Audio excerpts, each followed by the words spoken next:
মুহূর্তের big breaking super exclusive update, স্কুলে গরমের ছুটির মেয়াদ বাড়লো। হ্যাঁ, একদম সঠিক খবর, স্কুলে গরমের ছুটির মেয়াদ কিন্তু বাড়লো। সারা পশ্চিমবঙ্গ জুড়ে গ্রীষ্মাবকাশ হিসাবে যে ছুটিটা কার্যকর হয়েছিল গত 11ই মে থেকে শেষ হওয়ার কথা ছিল 16ই মে, সেই অনুযায়ী কিন্তু গ্রীষ্মাবকাশ চলছিল। এই পরিস্থিতিতে আজ একেবারে নোটিফিকেশন জারি করে নতুন রাজ্য সরকারের তরফ থেকে জারি করে দেওয়া হলো যে গরমের ছুটির মেয়াদ কিন্তু বাড়ছে এবং সেই ছুটিটা বেড়ে হচ্ছে 31শে মে পর্যন্ত।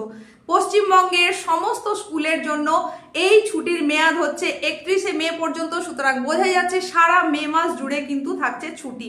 একদম এই মে মাস ছুটি কাটিয়ে তারপর আবার স্কুল রিওপেন হচ্ছে 1 জুন।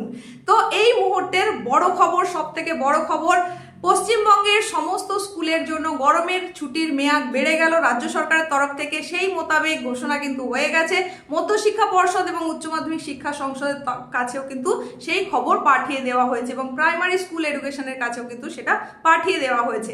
পশ্চিমবঙ্গে গরমের ছুটির মেয়াদ বাড়লো। যে বিপুল দাবদাহ চলছিল, সেই তীব্র দহন থেকে ছাত্রছাত্রীরা যাতে রক্ষা পায়, তারা যাতে সুস্থ থাকে, তারা যাতে স্বাভাবিক থাকে, তাদের জন্যই কিন্তু তাদের কথা মাথায় রেখেই রাজ্য সরকারের তরফ থেকে এই ঘোষণা হয়েছে।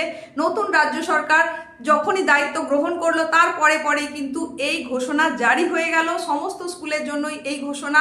আগামী 31শে মে পর্যন্ত থাকছে পশ্চিমবঙ্গের গ্রীষ্মাবকাশ সমস্ত স্কুলের ক্ষেত্রেই এবং এই গ্রীষ্মের ছুটি শেষ হয়ে স্কুল রিওপেন হচ্ছে 1 জুন।